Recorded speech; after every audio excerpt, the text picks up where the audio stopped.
So I had a great question come in from one of you. Hey, I'm stressed. What can I do about that?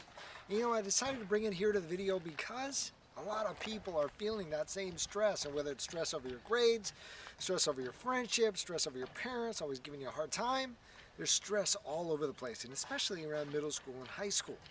Now, with the grades thing, I'm not going to be the guy to say, hey, you know what, it's not such a big deal, it's not that important right now. It is important for you. So I'm not going to tell you that it's not. What I am going to tell you, though, is that the stress part of that, that's important. And you've really got to get focused on that, because there's a whole lot of bad stuff that follows the stress that you don't even want to get into. So we're going to deal with the stress part. Now, whether it's stress around friendships or around grades, the formula is the same. Step number one, you've got to have a plan. So if you hear yourself saying a lot, I sure hope that doesn't happen, or I wonder what if something like this bad happens. What you're doing is you're trying to predict the future, which to my knowledge nobody can do yet, right? So you got to get out of that mindset and into, I'm going to put a plan together that's going to enable me to take some action that's going to change what's going to happen in the future. So you're not waiting to see, because you're going to take action, and that's going to change things. So let's get right into the grades. If you don't have the grades that you want, you got to go right to the source, which is the teacher, right? This is the grade that I hope to have. What is the grade that I have now, and how can I get from here to there? You have to go to this person, because they're the person that inevitably will put the grade on the report card. So you start with the source. Fantastic. I know where I'm at right now. This is my grade.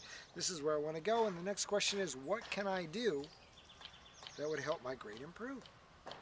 Now, this is going to come as such a warm welcome to your teacher, because nobody asked that question, right?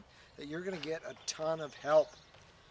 Then the hard part begins. You have to actually put the effort into going through those things that your teacher recommends to you, right? It's not just a question of studying harder and studying longer. You have to do specific things. Maybe that teacher recommends extra credit. Maybe the teacher suggests that you sit down with a tutor. Maybe the teacher suggests that you come by after school once a week. You have to be able to follow up, right? That's taking the action, the plan, and putting it into place. It's all of your effort, and the great news is that when you do those things on your plan, things actually change, and you get what you want, and that's an incredibly powerful experience to have for you. But you have to be willing to put in the effort. Just don't hope that things are going to get better. Okay? A lot of hoping, not much happens. But when you take action and you put a plan together, all of a sudden you go from, what if something bad happens, to, you know what, I'm going to make something good happen. And then you'll also notice that all of your stress just kind of fades away. So that's what I've got for you. Send the questions. Keep them coming, because I love to be able to share some ideas with you. Take care.